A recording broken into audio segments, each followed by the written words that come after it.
welcome back. Now, I don't know if y'all saw that part 3 of the Lamellar test, but right now we're actually going to be testing out this little bit of an indice that Demolition Ranch had done a while back, which he did not use historical style armor.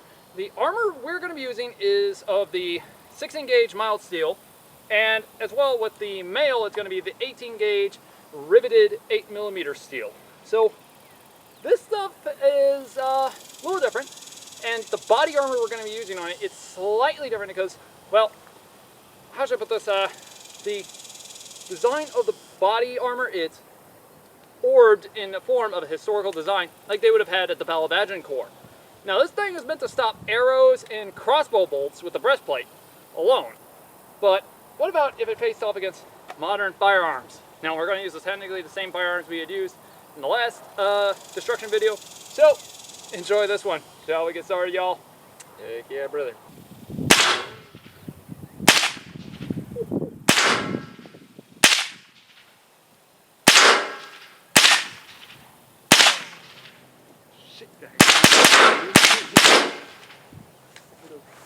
I heard a ricochet. I heard that damn thing ricochet.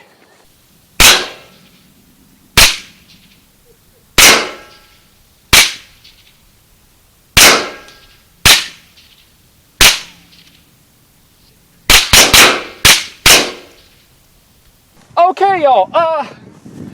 This is horrifying. You got 1, 2, 3, 4, 5, and 6. This ricocheted and hit the piece here. So this is where we might have heard the ricochet, because look at this, went in, but it stopped it enough to make sure it didn't go into the jugular. But did it go all the way? I don't know if it went through. Oh, 1, 2. Oh, that's a bullet tried to go through and it got caught. Yeah. See, I think only 2 went through. This thing might have had enough momentum to probably stop it. You hit the chainmail right there. Yeah. The male went through here, but 1. I only feel 1, 2. I only feel 3 bullets. So one of them must have fallen out this way. You gotta go bigger. First shot out, 12 gauge. Wrong button. That's it. What did that do? Nothing. Wrong button. Not a damn thing. Alright,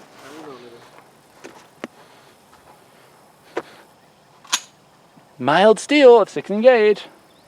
All right, 9mm Luger out of a Smith & Wesson. Let's see what happens.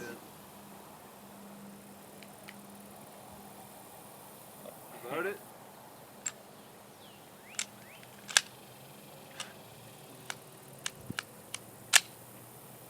I think you're loaded now.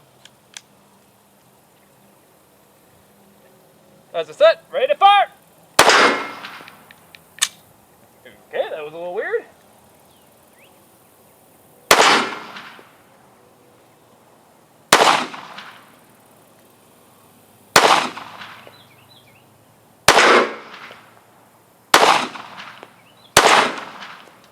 Ready to fire! Okay, that was a little weird.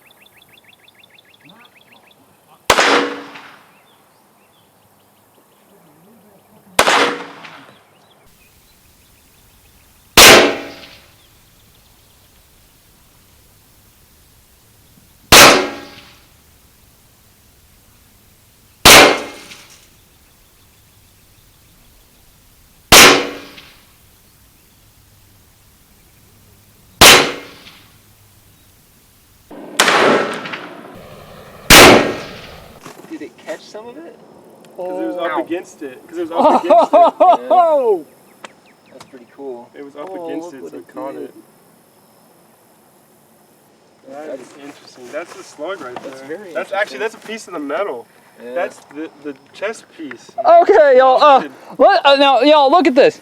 Like, what's like? This The is chest like. piece melted into the back Yeah. of This is like 22. 9mm. This is like. the. Just. That's Total crazy. destruction. yeah. Oh. Just melted the metal. Oh, there's no way this guy would have survived. And actually, the riveted mail, it actually dug into the wound. So the metal's actually right here. This is the chest piece. Yes, that's a chest piece right there. But, It went through. but what happened was, some of the mail it took made it go inside the wound. Literally, you could actually take a look into it and see the mail in there. That is. Wow. That's not a bullet, dude. Oh. I don't think our medieval knight would have held up. Hold on, you gotta shoot the Hot, slug. dude. Ow, ow, ow. Oh, man, that is That thing's got some kick. Look at this. This goes right here. It just tore it and. Just pushed it through. Oh. Yo, the slug's in here. Oh. Oh, it is. Oh, Got in the belly. Yeah.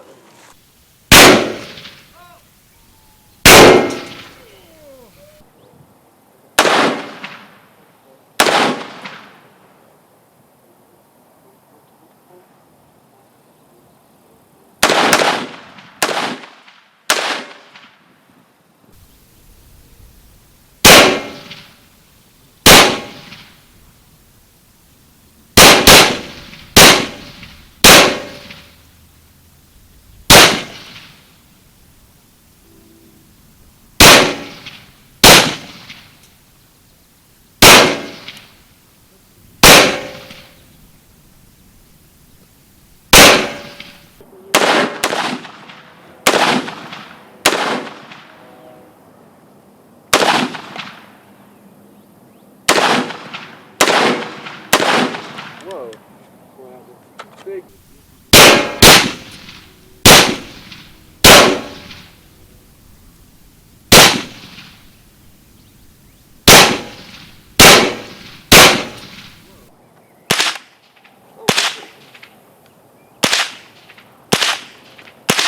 This is dialed into like on the point. yeah.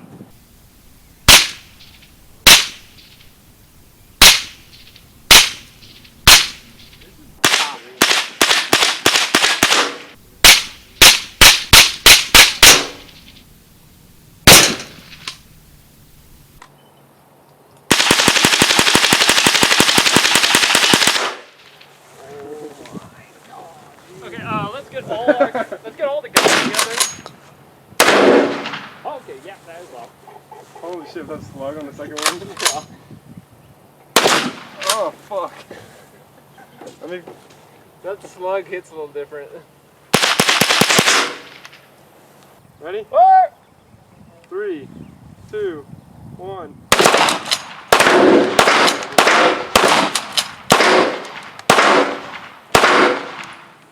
Oh my god, that's so loud. Jam.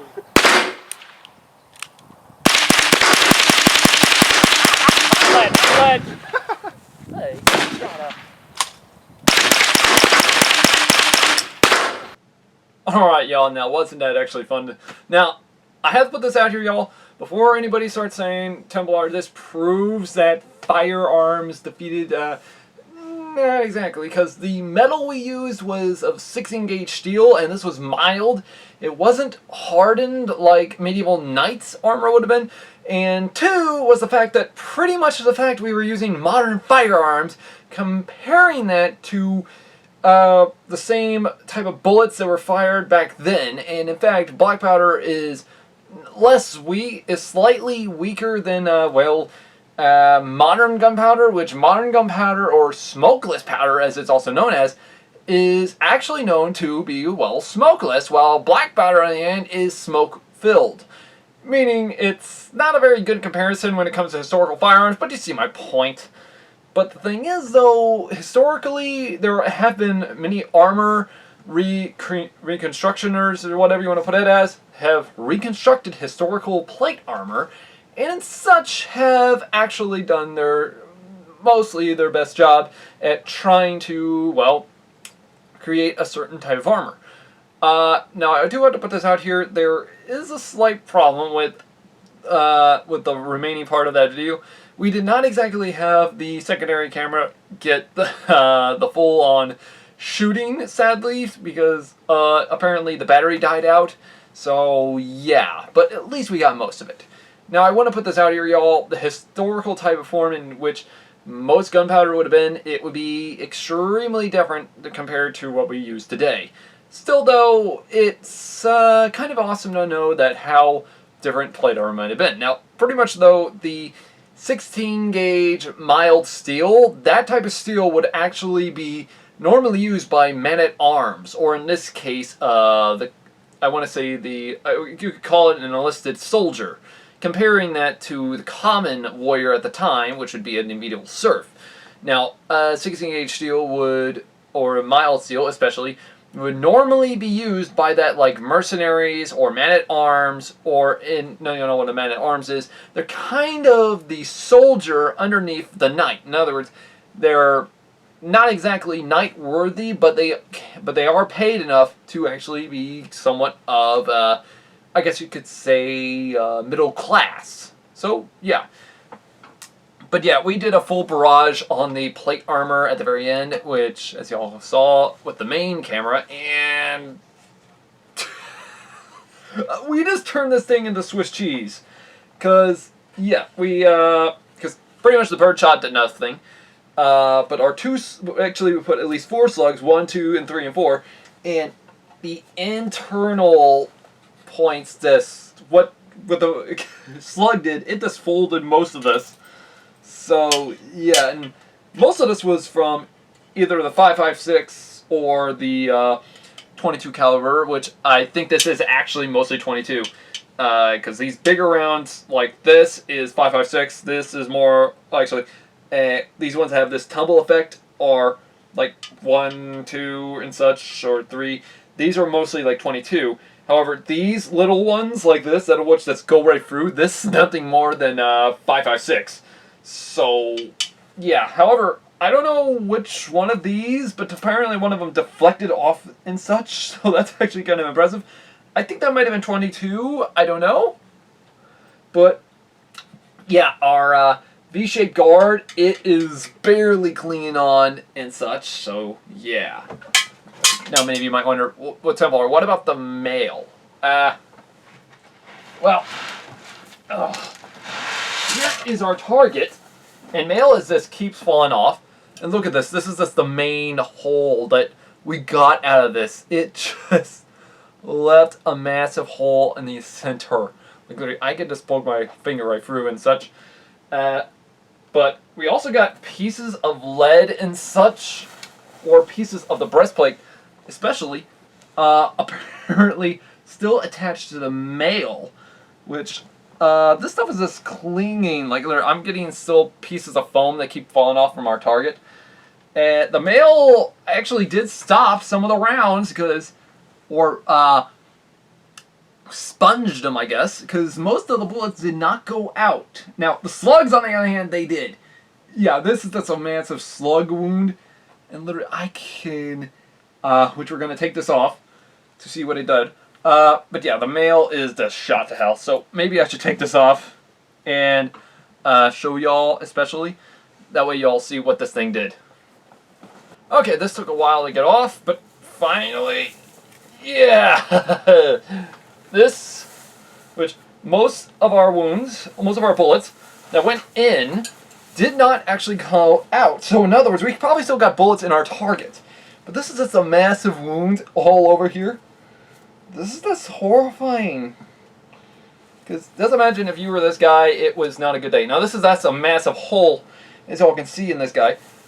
Then we go to the side, and not that many holes, actually. We only got a few exit wounds, which I still find a little hilarious, or in this case a little scary, because we don't know where most of these bullets might have gone. So yeah, and this male, it is just crumbling apart. I am just taking chunks out of this thing, and most of these bullets that went in are probably still stuck in our guy. So maybe we should get to that. Alright, y'all. Now, another thing also with our major target, apparently we got major wads of metal, which is pretty much mostly probably from our breastplate. I am pulling out chunks of metal, especially out of the shirt and such, which this shirt is just meant to hold the gamut together, and literally I am this chunk right here, it looks like it took a massive shell of the bullet because it has that impact. I don't know if y'all can see them trying to get it in frame. But yeah, that is just horrifying to know that our knight would have not survived. But yeah, I'm also finding chunks of mail in here. Like literally, it's just plopping out. Like I am getting these massive pieces of mail that are coming out. So yeah. But this is just horrifying. Maybe I should sell this online, and pretty much anyone's gonna need a souvenir. But maybe we should take off the shirt and see if the damage, that of which we got this thing inflicted with. Because now I know many of you might want to look at the gambeson or the padding, but yeah, I know. But first we gotta see what this thing did to the shirt to know what happened to the padding. And actually, I think I have some. Oh God, I am looking at this wound right now, and that is actually a bunch of mail all cladded together. So this thing is not going to look so great when I pull all this stuff out. So just gotta see what happened here. So yeah, this is going to be horrifying. Look at, oh God, this is like one of them horror shows type thing. Most of the bullets, now if we frame up the t-shirt, we actually see that most of our shells probably went to the side and such, but that's horrifying. In fact, most of these are actually caused by the rivets, the riveted mail, so this is still horrifying just to know on what happened to this guy. And the shotgun, no, it's hard to tell which ones are plate armor or are Lamellar, because if none of y'all remember the Lamellar episode, it was just horrifying enough, but this is just beyond messed up for the t-shirt. I know I probably should just put on a different shirt, I know, but this is just bad. Okay, now let's get to the padding. Brace yourselves. Okay, some of this is actually still on. I'm trying to be very careful not to get anything sharp in my fingers, because it's actually surprising of how much of this stuff is still stuck on it. Oh God, this is this horrifying. Oh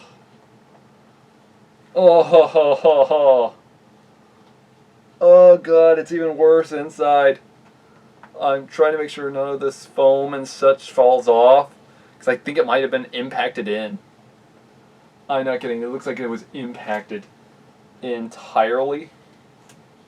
So we gotta be very careful with this. Oh.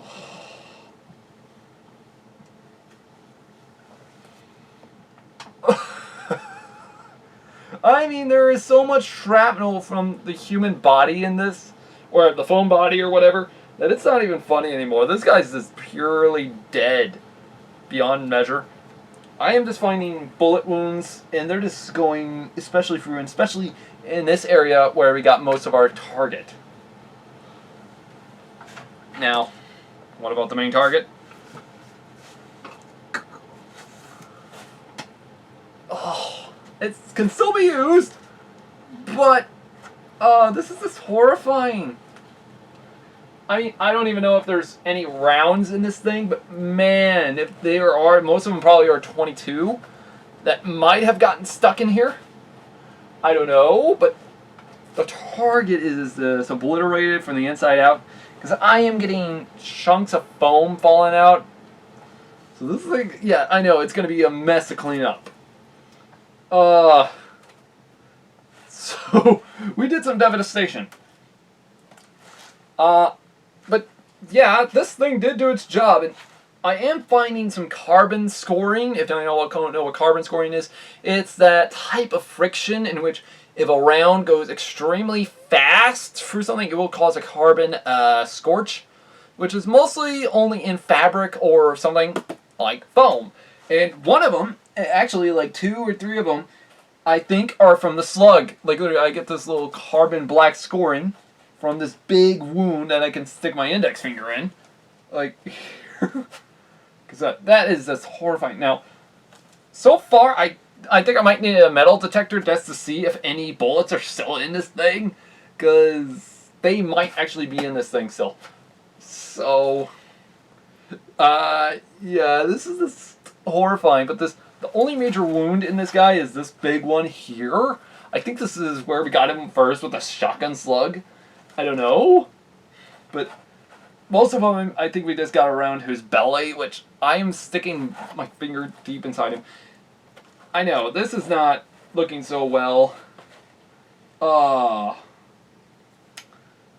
Yeah, this is just horrifying just for even me. Now, I hear many people already. Exemplar. Does this mean that plate armor is inferior? No, because in fact, plate armor is somewhat used in military body vests and such.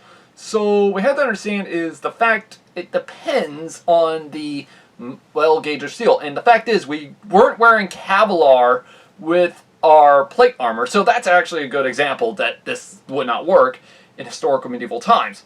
Now, I hear many people already saying, oh, Templar, I can go back in time now and do that. No, one, they're impossible to do because if you mess up the time frame, you probably mess up your own self. 2 is to the fact that, the major fact is, this stuff was extremely different back then than it is today, because this is just store-bought, which you could easily buy. Now, there are manufacturers, as I said, that make it, but the thing is, depending on how well it's made, because we might actually have to try my 14 gauge steel Viking helmet from Lords of Battles, which is impressively tough for 14 gauge steel, and it's mild steel, so it might probably work, but we might end up doing it a little differently for one major reason. We might need to actually try it first from the top end of the helmet, meaning we're going to have to probably put it in an elevation, which will probably cause it to ricochet. So, yeah, we'll probably do that. Now, another thing, also, when looking at this, I'm seeing that at least 1, 2, 3, 4, 5 bullets did not go through because there's these upper ones right here. These is 4 right here. Though, it kind of might have. No, that didn't crack it. It just left major lumps on the guy. So if this was historical time and such, and we're using historical bullets, mostly this is what a heavier round, like a 17 millimeter, might have caused, which would just indent the human body. Still though, plate armor this is a lot different, but you gotta admit we did do pretty much a good job at destroying this thing. Now though, if we had a historical hand cannon, I don't know what might have happened, but it would have actually probably fired a such as a weapon known as a I want to call it a crossbow dart, but it's fired from a handgun, so I don't know what might happen. But the thing is, this is brutal. This guy's a Swiss cheese if we used modern firearms. Still though, if any of y'all have any ideas of firearms we should probably use and such, let me know. If any of y'all want to buy this thing, let me know if you want it for a souvenir. Or just a idiotic funny for your guests, or probably a Halloween decoration, please let me know. Because you gotta admit, if y'all can actually probably use arrows or something, or whatever, just put them all around here, this could be perfect for a Halloween getup. So, yeah. Now many of you might wonder, Templar, why didn't y'all shoot at this with a bodkin head or whatever? Well, technically my cousin actually did fire the bodkin head at the back end. In other words, he shot it right where there was nothing more than the mail and the gambeson. So in other words, he did not shoot at the plate, which in historical reparations in retrospect, we have to understand is the fact that plate armor would cause arrows to bounce. So, and in fact, he did not want to get himself, I didn't want my cousin to get killed, so I had to make sure best for him to do that, because for all we knew, the bodkin was probably going to come back at us. And he was using a light bow when it came to it, and medieval longbows were known to go a lot deeper than whatever the hell he was using. Because, I want to put this out here, it's dangerous enough with these things that makes them scary. But the hilarious thing is, though, historical plate armor, if we were to use it with historical firearms, which I know I should have probably just used historical firearms rather than go all the way up with modern bullets or and such. But it's kind of hard to find most guys here in Texas who use that, because pretty much Texas, I know, Texans love guns and such, but when it comes to firearms that are old-fashioned, it's kind of rare to see it. Still though, if the Metatron sees this and such, dude, I understand your point. I know, and yes, I know of the stupidity of Demolition Ranch actually did a while back. That's why I wanted to put this out here, that this is not exactly 100% proof historical plate armor they would have used. Mostly by the time of, well, handguns, they would have used better quality plate. And the fact is, this is not exactly historical to that type of form. Still though, you gotta admit, it was pretty fun to do. And this is mostly just entertainment, really. But, all in all, this was really fun to do. But yeah, anyways, guys, hopefully you like this video, like and subscribe. Also, click that bell button for notifications when the next video comes up. As well, guys, also check us out on Facebook. And also, if any of y'all have any ideas on what we should do for the next video and such, especially related to firearms, I'll probably have to get my cousin on the line. Yes, he is the crazy redneck and such, so yeah. But yeah, pretty much hopefully we will be going through some of the firearms he uses, and even talking about them for, well, our history videos with firearms in history. But if any of y'all have any other ideas, let me know in the comments below. Anyways, guys, it's been Templar. Have a great day.